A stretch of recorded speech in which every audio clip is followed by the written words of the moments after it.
Des enseignants-chercheurs des universités du Togo et des économistes ont toujours soutenu que le Togo a du pétrole offshore et aurait du pétrole onshore. Mais pas que. Ils estiment qu'en dehors du pétrole le pays a bien d'autres ressources minières stratégiques qui sont jusque-là non déclarées. Réagissant mercredi à ces informations, le ministre délégué chargé des mines et des ressources énergétiques a rassuré que des travaux d'exploration vont se poursuivre.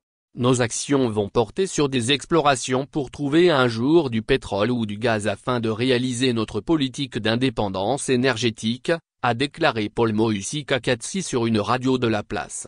Le ministre explique que les Togolais ont le droit d'espérer parce que les pays voisins avec lesquels le Togo partage la côte ont déjà trouvé du pétrole. Allusion faite au Ghana, à la Côte d'Ivoire et par extension au Sénégal. De même, le ministre a annoncé la poursuite des actions visant à transformer le phosphate actuellement exploité en engrais, un intrant essentiel pour l'agriculture.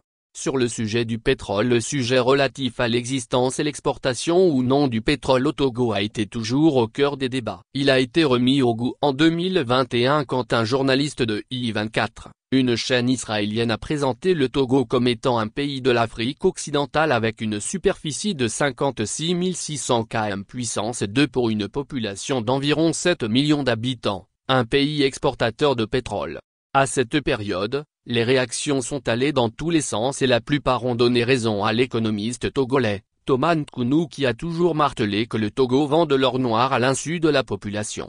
Il y a du pétrole sur tout le plateau de Yoto. Certaines personnes le savent mais se taisent. Abeyom Kodjo, ancien premier ministre du Togo, natif de Yoto, ND et LR, avait reçu sa première bouteille qu'il a montrée à certains, a eu à détailler DR Foligada EQ dans une émission interactive.